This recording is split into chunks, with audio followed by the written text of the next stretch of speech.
Coach, Yeah. you said one of the lessons that you want people to learn from the book is to learn how to forgive.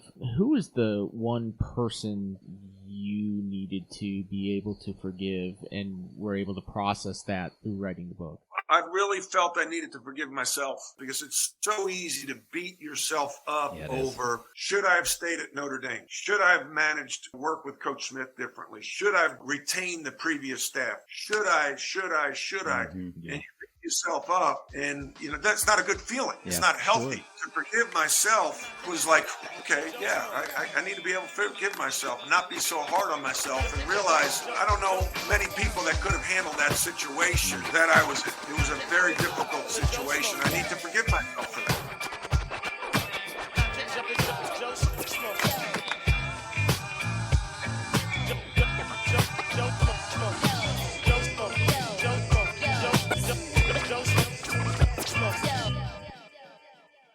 So welcome into the Joe Schmo Sports Show. I'm your host. My name is Clint Webb. With me, as always, is my co-host, Mr. Dominic Battistella. How's it going, Clint? And Mr. Andre Cameron on the ones and twos over there. What's up, and today we have a very, very special guest. He is a national champion. He is, or was, a head coach, and he is now an author with his first book coming out pretty soon. And Mr. Matt Doherty is with us. How you doing today, Coach? I'm doing well. I was looking forward to being on with Gene Banks. Yeah. And I'm sorry that his mother-in-law passed. Gene was a great, great player. And I remember seeing him when I was in grammar school. He played against my high school team on Long Island and was just, one of the best high school players in the country. Mm-hmm. And then a couple years later, I'm playing against him. Yeah. And, just a great player. And I was hoping to get on the show with him. So tell him I said hello and that I have a lot of respect. Yeah, we will definitely do that. And if you have a good time here with us today, maybe we can have one for number 3 whenever they face off in No, the I'm championship. not coming back on. I already decided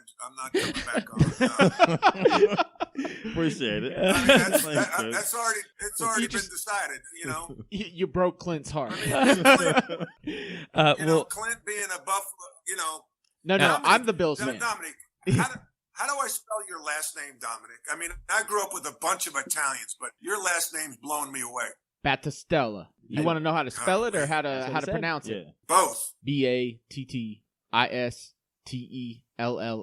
It doesn't really sound that great coming out with the southern accent, though. How do you say it again? Battistella. Battistella? Battistella. Battistella. Yes, All right. sir. And Dominic, huh? Yes. Come by it, All right. honestly. Where are you from originally, Dominic? Virginia Beach. No. Yes. No, You gotta be like from Ozone Park or something. my folks my whole family's from Buffalo, but they moved down south before I was born. Okay. All right. I can't really All right. claim it. I was raised in the culture, hence the Buffalo Bills flag behind us, but Yeah. I never lived there, so I didn't get to go through the pleasure of shoveling snow every day from October to Easter. That sounds terrible. Now, is your mother Italian too, or just your dad? Nah, my mother's a Polak. Really? Wow. Yeah. Oh yeah. I mean, it's a perfect Buffalo family, Wow. Italian and Polish. Hey, Wow. you know what? I just got to ask a question. Growing up Italian, Yeah. did you have plastic on your furniture in the living room? no plastic on the furniture, but I was Okay. born in the 70s, so we had that fine wood panel on the walls in the living room. That was good stuff. Yeah. Yeah. But all the Italians that I grew up with on Long Island, they had this nice white formal living room with plastic on it. Oh yeah, my great aunts and you uncles all come in had the that. Summer. Oh, wait. This is my story, Dominic. All right. Okay. Don't interrupt me. You're the one asking all the questions. and we'd sit down, and then you'd be. It was the summertime. You'd be wearing shorts, and like the plastic would come up onto you, stick with your legs as you're walking out the door. That's the worst. It was annoying. Yeah. It was That's the annoying. worst. Anyway, all right. Growing up in the South, my grandmother had plastic on the couches, so that was not a great experience. So Are you Italian? completely understand. No, Cut I am your definitely leg, not. man. I am definitely not One Italian. little rip will cut your leg. Yeah, it was I know that definitely feeling. not comfortable. So, Yeah. Speaking of Long Island, Coach, how does a kid from Long Island get to have Dean Smith in their living room recruiting them? How was that? How was that experience? You got to have game. Yeah. You gotta be tall too, right? Yeah. No, I was fortunate to be on some good high school teams with good players. Mhm. And had great coaching. And so it was just a dream come true for me because I fell in love with the Tar Heels in 76 when Coach Smith coached the Olympic team. And then in 77, went to National the championship Final game. Four and just fell in love with the Carolina Blue. And then to have him in my living room recruiting me was really a dream come true. I bet. I can't even imagine. I've met Dean a handful of times because of, obviously, I grew up in Chapel Hill, and my mom and grandmother have ties with the Smith family, and my grandmother has known Dean Smith they went to college together at Emporia State University back in Kansas, way back in the day before he even went to the University of Kansas. Yes, sir. Yep. And they were really good friends. No way. Yep. Your grandmother's from Emporia? Yes, sir. Yep. My grandmother, her name is Joanne. Wow. She How passed about a that? couple years ago. They went to school together in Emporia. And then they kind of split ways when he went to coach and play with Fog Allen over at Kansas. Right. And my grandmother Right. moved to Chicago whenever she married her high school sweetheart, and he became the dean of education at Northwestern. And then they moved here to Chapel Hill in the summer of 69 or 70 when he was commissioned by John Taylor to write the medical school curriculum for UNC. And then they reunited. They were on the deacon board together. They went to the same church. They had all kinds of fun. Wow. Yeah, and I was actually the manager for the tennis team when his daughter Kelly played at Colbert Middle School because I was on the tennis team. So I volunteered to help the girls tennis team, and so I've had a lot of interactions with Coach Smith over the years. Yeah. Wow. Yeah. Wow. Hey, Dominic, I just got a quick question. Yeah, sure. Is this podcast supposed about be about me and my story? It's supposed to. Yeah. Look, if you Touche, let Coach. if you let Clint talk all day long, he This is will. I true. mean, Right.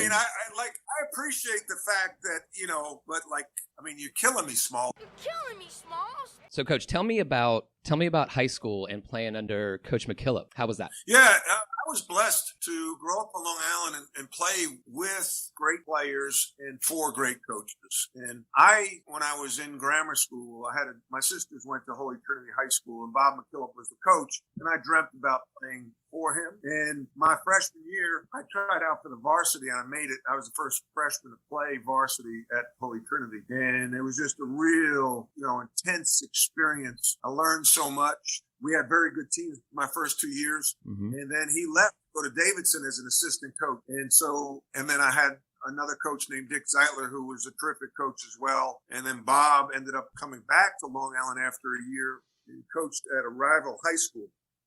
So he left Davidson and came back? He left as an assistant. Yeah, he left Davidson after 1 year as an assistant in 1977 or 78, something like that. But I learned so much from him that it made really the transition to North Carolina a lot easier because how hard practices were and the fundamentals that were stressed. So, it wasn't, the intensity of a Carolina practice and the way it was organized and the fundamentals, I'd been through that at a high level in high school. So that really prepared me for playing for Dean Smith. Yeah, I've heard Coach Smith's practices are pretty legendary. So I've heard a lot about that. They were very organized. He never cursed, but you went hard. It was always competitive, and he was just a great teacher. That's from all accounts, that's everything that Coach Smith is about. Well, it had to be interesting culturally to go from Long Island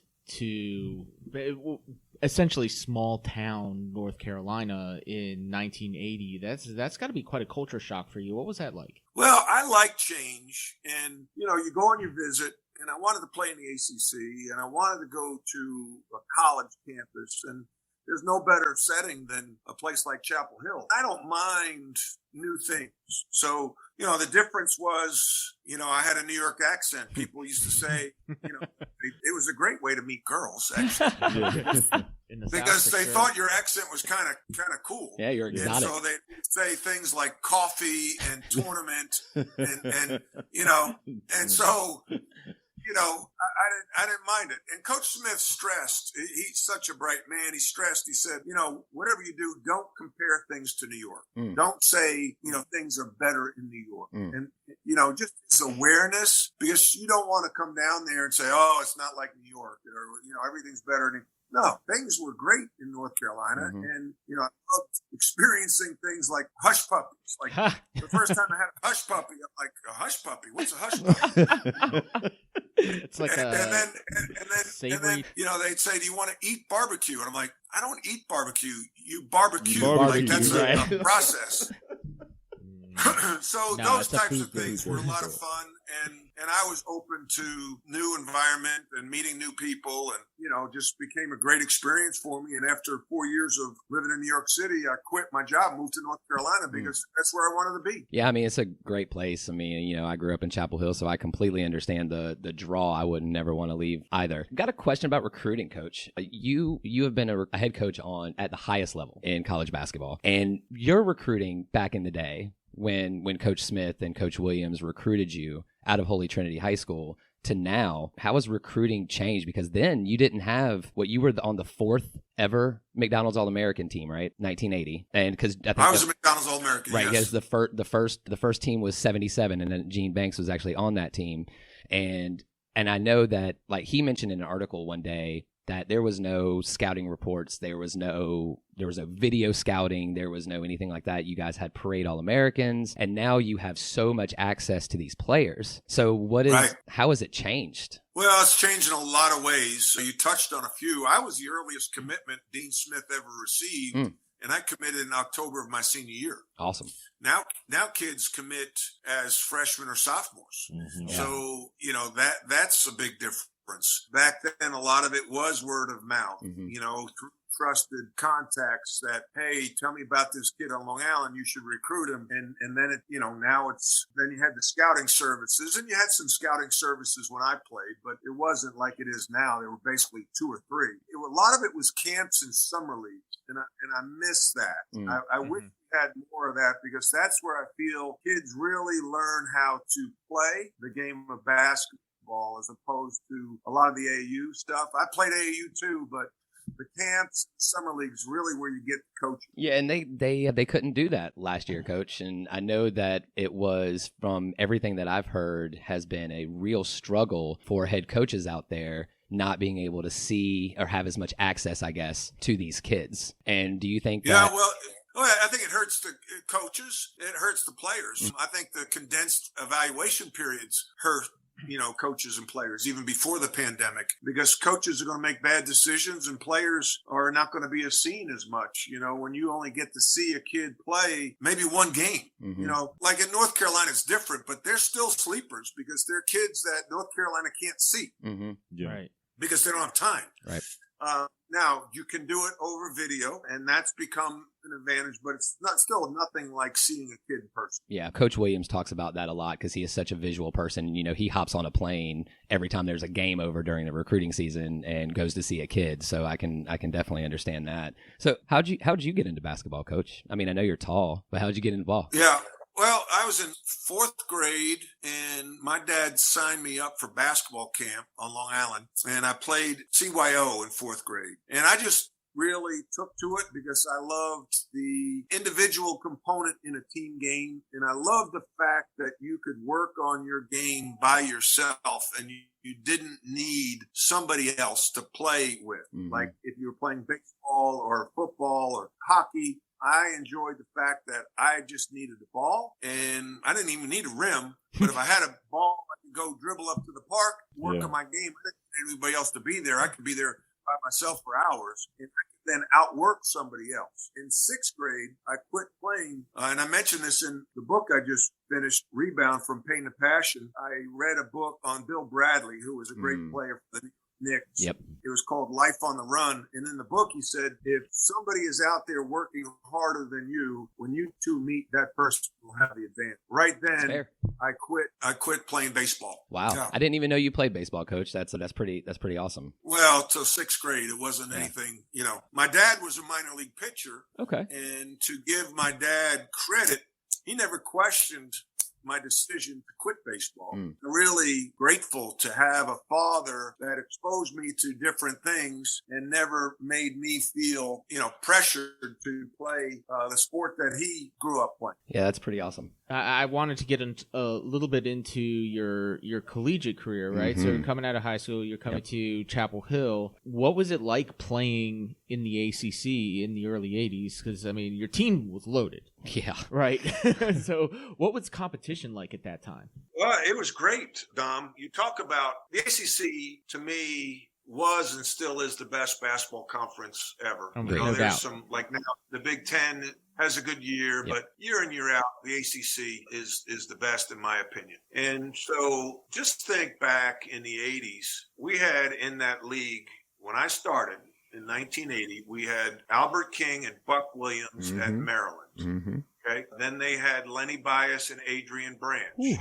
Okay. Wake Forest had Danny Young, who played in the NBA, and they had Delaney Rudd, played in the NBA. They had Frank Johnson, who played in the NBA for a long time. Frank was a hell of a player. And then I'm just going through the league. Ralph Sampson. Ralph Sampson was maybe the most talented college player of all time. Yeah. I mean, even, as talented or maybe more gifted, skilled than Kareem Abdul-Jabbar. Man. Oh, wow. I'm not saying a better player, but I'm saying as talented or more talented. Sure. And then you had Jeff Lamp. You had Rick Carlisle, who played in the NBA, who's now coaching for the Celtics. What about Rick Carlisle? The Dallas Mavericks. NC State, they had when I started, I'm trying to think of who their best player was when I got there. But then they had Sidney Lowe. They won the national championship in 83. And then you had Duke. Duke was going through a transition. Ironically, Duke wasn't very good. Yeah. My first year, I played against Gene Banks. He was a senior, and they were okay. They weren't great, and but he was obviously a great player. And then we played. Who else? Georgia Tech was just getting in the league. Clemson had Larry Nance, who was a great pro. That guy could ball. Yeah. And so I think I covered. I might have missed a team, but I think that kind of covered it. Yeah. Well, and then you had everybody you played with. I mean, you played with 2 first ballot Hall of Famers. Yeah, Michael Jordan, James Worthy, Sam Perkins, who I don't know how Sam gets lost in some of these conversations. Yeah, I don't either, man. Big Smooth, I have no idea. I don't either. I'm with you. He was a 3-time All-American. Yes, he was. He's the all-time leading rebounder and second in points when he graduated. Behind Phil Ford. Our team won more games in, I think, the history, either of the ACC or North Carolina history in 4-year period. And he played the NBA like 17 years. The ACC was so good back then, and every place was so tough to win. It seems like talent. Mark Price at Georgia Tech. That's right. Yeah, that's right. That's right. It seems like talent was more concentrated at that time, because now you've got all these, mid-major conferences that are getting talented players, and maybe it's just my perception because the game has grown, but it seemed like the rosters back then were loaded top to bottom with they were stacked versus it seems like rosters now they're a little thin at the end. A couple things. One, I don't recall a scholarship limit back then. I'm sure there was, but I think it might have been 15. Ooh, okay. So you could accumulate talent. Sure. And with TV being limited, there wasn't a lot of schools on TV. So, now with ESPN covering all the games, everyone could say you're on TV. And then they expanded the NCAA tournament, so more teams made the tournament. Yeah. Okay. And then you have the one and dones. So right, because these mid-major programs that could grow and beat top 5 schools, top 5 leagues. Right, because back then people would stay at least until their junior year, if not all 4 years. So now you're getting 4 years worth of talent instead of 1 and 2 years worth of talent. That makes a lot of sense. Who was your toughest guard during your college days? Yeah. Who was the toughest one to guard, not excluding, of course, your teammates? Well, I would say personally, like for my position, it was probably Albert King as a freshman, and I didn't guard him a lot, thank God, and Lenny Bias. Oh, yeah, well, I guess that goes without Lenny saying, Bias and Adrian Brandt. Adrian Brandt was a heck of a player, man. Yeah, Lenny Bias. So going through the national championship year, Coach. What was it like? Because I know Mike, Mr. Michael Jordan wrote the forward for Rebound, your book, your new book. What was it like playing with MJ? It was easy. It was easy. You had the best player on your team. I mean, I had the best players on my team. My senior year, we had a starting five of Kenny Smith, Michael Jordan, myself, Sam Perkins, and Brad Doherty. Man. That's not fair. That's really not fair. That's ridiculous, bro. So ridiculous. They were not only great players, but great guys. Mm-hmm. And so we were very unselfish. We just cared about winning. We listened to what Coach Smith and the assistants were telling us. Our assistants included Bill Guthridge, Eddie Fogler, and Roy Williams. Boy, oh boy. Talk about great coaches. Yes. Yeah. So it was easy playing with Michael, because he played the right way. He played defense. He passed the ball. He played hard. He competed. He just wanted to win. And so when we had a lot of times games might have been close at half, and we knew we were going to take care of business in the second half. And, that was a really confident feeling that we would have in the locker room at halftime. I bet. I can't even imagine that. I think as fans, we used to have that exact same feeling because growing up, watching you guys could be down by 10, 15 points, but you still had that feeling that, okay, we got them right where we want them. 15 points is nothing for us. It was that whole second half thing. I keep saying us like I played. You know what I'm saying? But I'm a Tar Heel fan, so I feel like us. Dre. You know what I mean? It's okay. I appreciate that.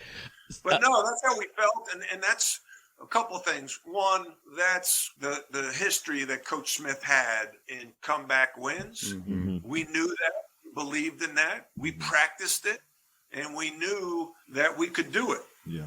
And teams started to crack, and all of a sudden we feel, and then the momentum would change. And Coach Smith had a history of those comebacks. Oh yeah, no doubt. Yeah. Now, speaking of playing with MJ, did you ever get on the course with him? Oh yeah. Yeah. Oh, yeah. I heard he's a much different kind of competitor on the course. Yeah, well, we all are. I mean, he just has more money to throw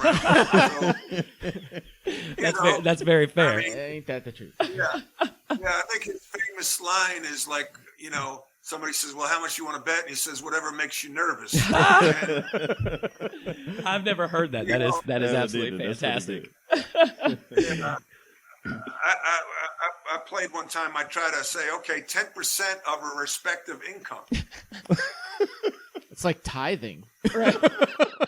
that would be fair, right? Like 10%. That's fair. I bring in, but he didn't go for that. Yeah, so, he did. I bet. He's got some legendary golf stories. Even the ones that were on The Last Dance was pretty great. And I was watching the documentary about the Dream Team the other day, and he had some pretty epic stories there. So I love that, Coach. I love that you got out on the golf course with Mike. What was that run like in '82, Coach? Well, it was, the first thing is in '81 we went to the Final Four. Yep. And we lost in a championship game to Isaiah Thomas and the Indiana Hoosiers. Yep. And we had everybody, the starters, we had 3 starters back: Jimmy Black, Sam Perkins, James Worthy. I was the 6th man. And then Al Wood was graduating. He was a great player. He was an All-American. I had Michael Jordan come in as a freshman. So we were confident. We didn't have great depth. So, there was a game where Sam Perkins was sick. We lost at home to Wake Forest, and we lost one game at Virginia against Ralph Sampson. But we were a very unselfish group. We needed to stay healthy and stay out of foul trouble, and we did. And we're just very unselfish. I think we're a very smart team. Mm-hmm. Everybody could pass, handle, and shoot the ball and think, and we just cared about winning. I mean, James Worthy, first pick in the draft, averaged like 15, 16 points. That's still one of the best dunks I've ever seen. Average 30. Yeah. Oh, I mean, that's what the old thing was with Coach Smith, was right. He was the only one that could hold Mike under 20 points a game, right? Yeah. Now look at James's dunk against Houston in the Final Four. Oh, okay. That was even more impressive. All right, let me write that down. Look at that. Try to Google that. I'm sure I've seen it, but let me look. I would always like to go back. I would always like to go back and see that for sure. I remember after the summer, after James, that summer he went pro, and we were working out. We were together in Chapel Hill. We went to lunch, and it was just he and I said, his nickname was Stick. So I said, Stick, what was Sleepy thinking? Like, why did Sleepy try to go try to block your dunk, a breakaway? And he said, I don't know, man. He said he tried to do the same thing in high school. Oh, that's great. Oh, why would he try to do it twice? He knew what the outcome was going to be. Oh, wow. They're both from Gastonia. Yeah. Oh, okay. Yeah, it was still one of my favorite.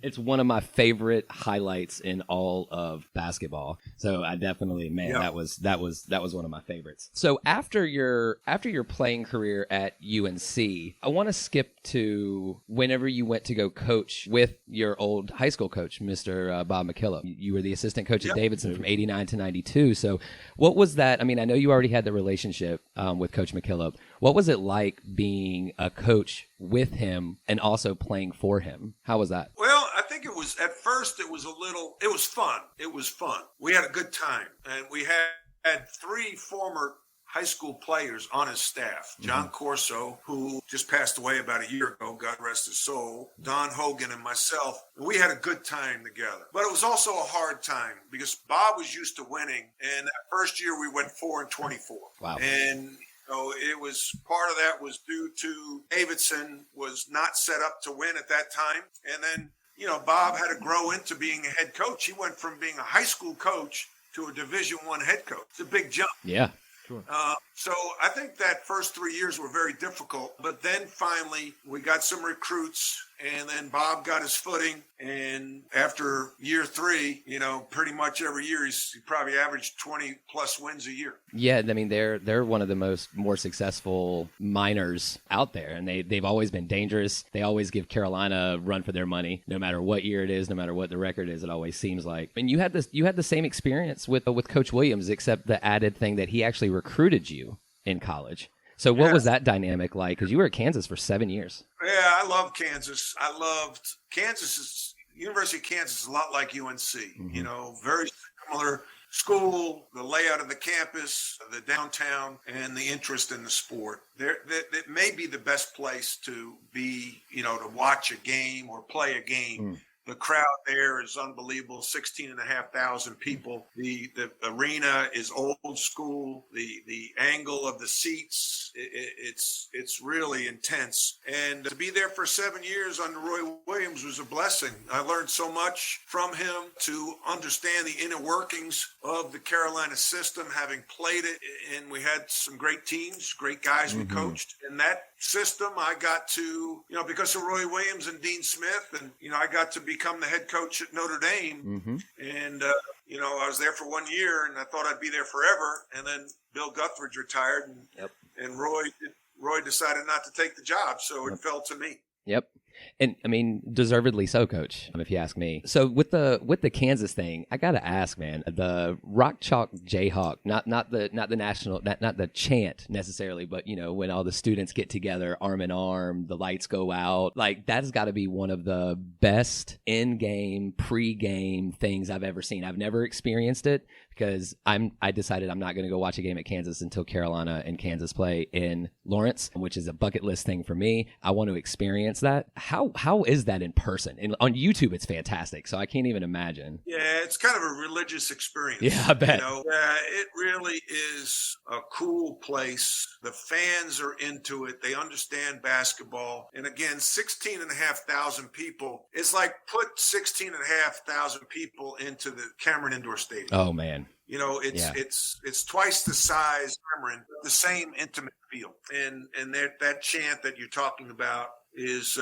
really cool. It really is. We've had some great. And Dom, if you haven't seen this yet, you need to YouTube this and check this out because it really is something that will give you chill bumps even if you're not a college basketball fan. It's pretty incredible. So going from Kansas to Notre Dame, going from a assistant coach for 10 years and then go to such a prolific program like Notre Dame, a university. I guess they probably didn't have, they had a program like back in the 70s and early 80s, right? That was really good and then kind of fell off. How was it to coach at such a prestigious university as Notre Dame? It was was an honor as an Irish Catholic kid growing up on Long Island. Notre Dame was a school I always admired. I was recruited by them. I was a big fan of some of the former players like Kelly Tripucka, John Paxson, and some of their teams. I remember watching them as a kid. And then to be there on that campus with the Golden Dome and having, Notre Dame on my chest, it was a real honor. And I was very proud to be their coach. Coach, perceptually, Notre Dame seems more like a football school. With the other places that you've coached are much more basketball first. How was that different coaching at a school that seemed to be very, very heavy on football focus, at least in the fan base, it seems like? Yeah, it didn't bother me. Matter of fact, there's some benefits to that because, you can have maybe a little dip in performance and, you're not going to get crucified for it, as opposed to being a basketball coach at North Carolina. Right. Slide under the radar a little bit more. Coach at Notre Dame. Sure. So it gave you a little bit more insulation, as long as there wasn't disrespect, in the program. And at times when I first got there, I felt there was disrespect towards our program, and you had to fight for some things to change the culture. Whenever you went to UNC, what was it like trying to make your mark on such an established, prolific program? Because I know Dre and I were at your first Midnight Madness at Carmichael, and we were talking about this earlier. God, that was so great. I got so hyped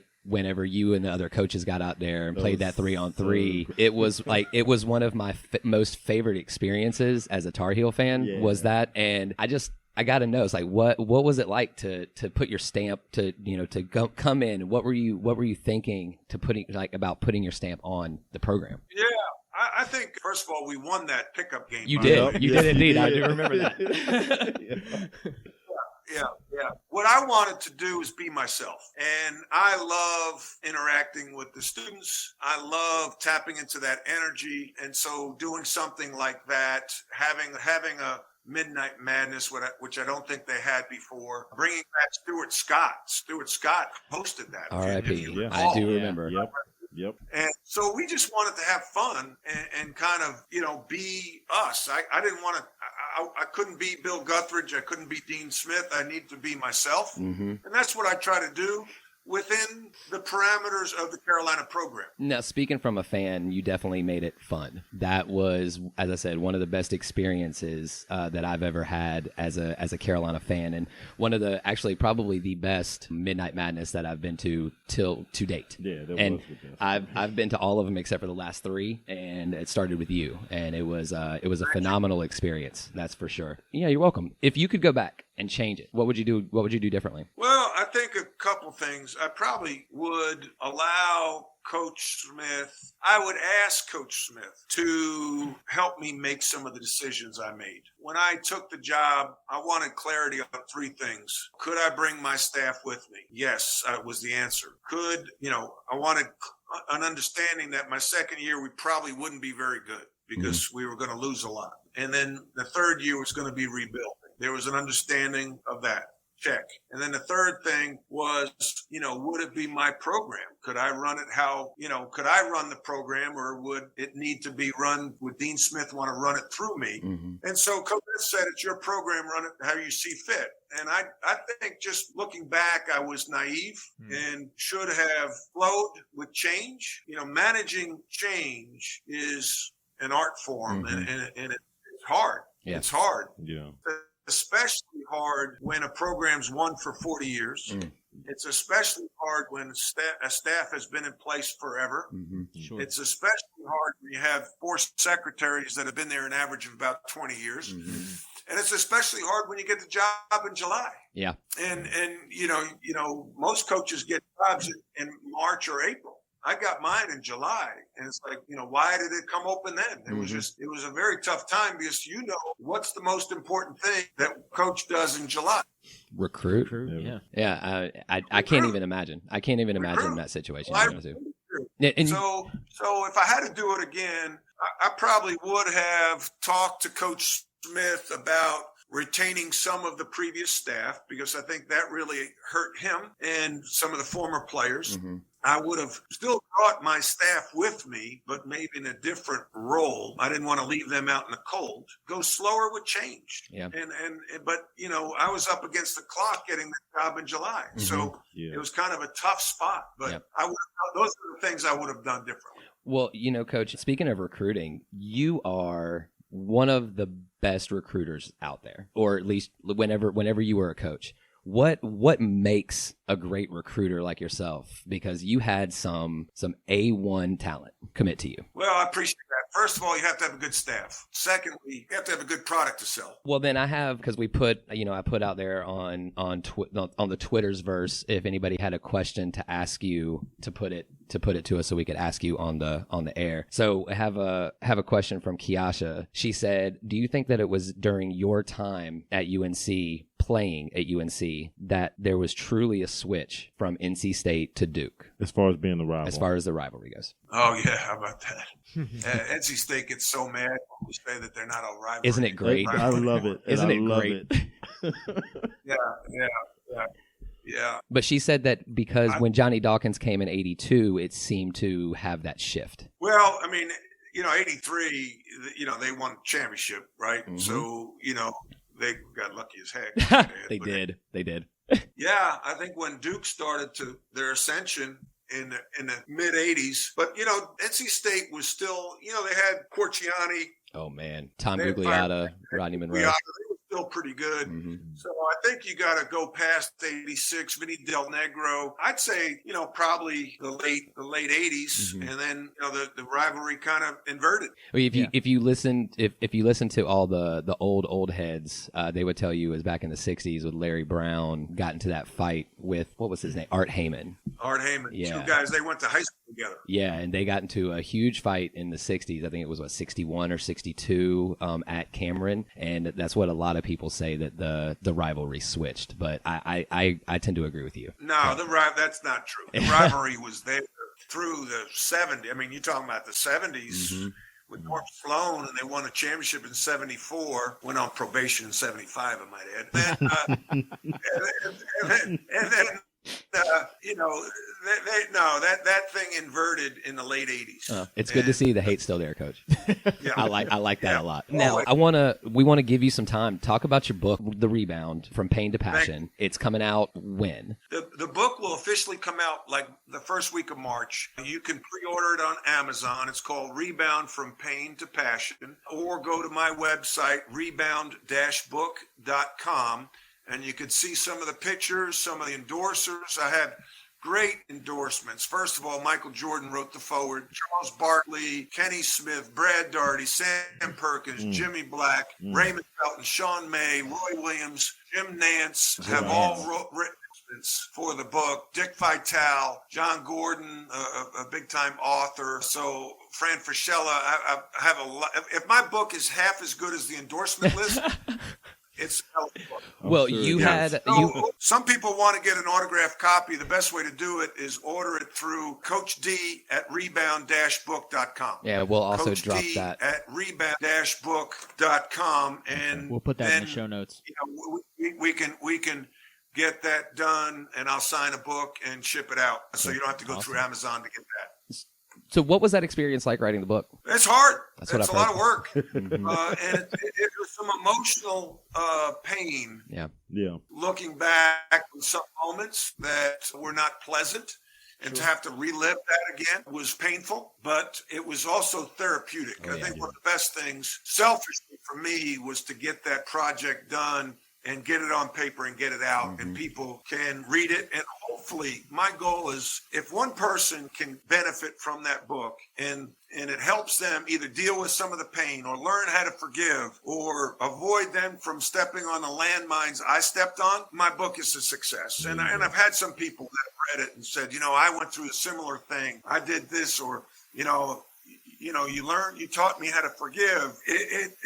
It's a quick read. I mean, people can read it in a day or 2 nights and listen to it while they jog, right, Clint? Yeah. The audio version will come out hopefully by the first week of March, but that's a hard process. I've heard. Well, who's going to do the audio? He is. Oh, you're gonna I'm be doing the audio. Oh, Yeah, I'm doing wow. the audio. Okay, I've heard it's one of the hardest things to do. I can imagine. It's hard because to read it again, and then the way you write a sentence, and then when you read it, it's like, man, that sentence kind of chopped up, and so you get tongue tied, and you're doing it. It took me 3-hour sessions to do it. Okay.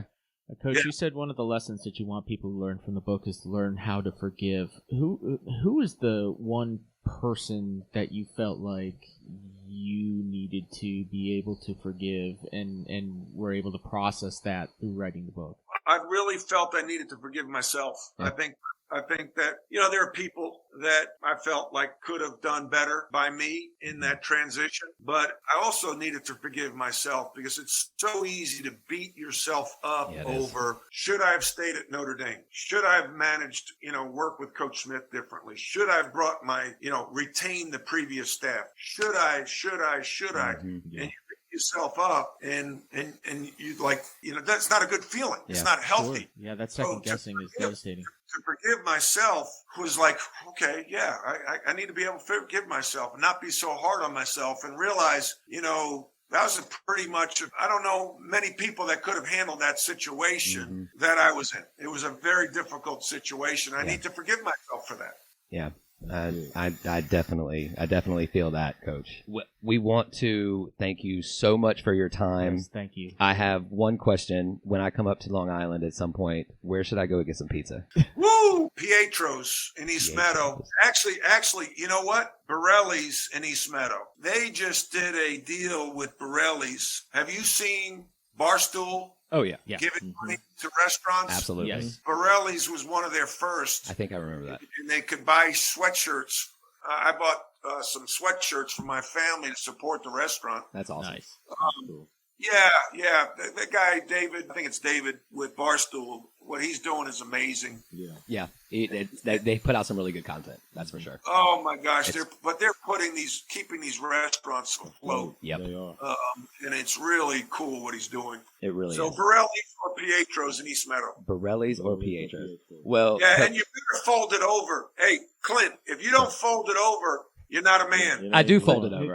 Absolutely. Clint eats his pizza with a fork and knife. I do not. That is absolutely false, Coach. Don't believe that. I figured he might. Right, Dom? That's a fact.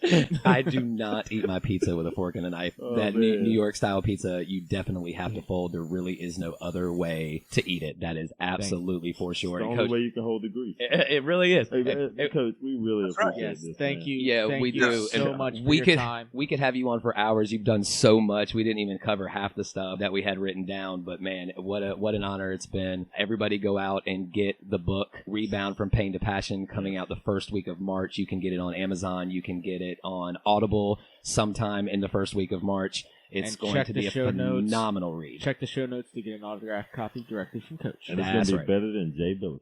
That's right. Excellent. All right, Coach. Well, thank you again so much.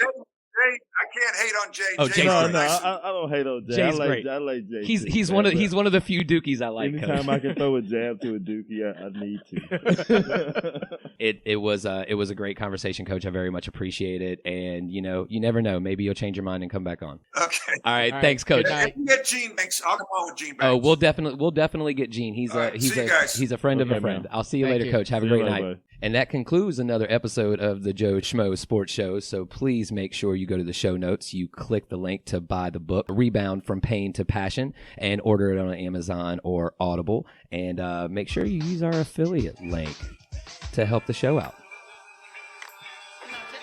So we'll talk to you next time. Yeah, right. Use that Amazon link for sure. Exactly. When he said it. Yeah, right. no doubt. Hold on. Cut to the theme music.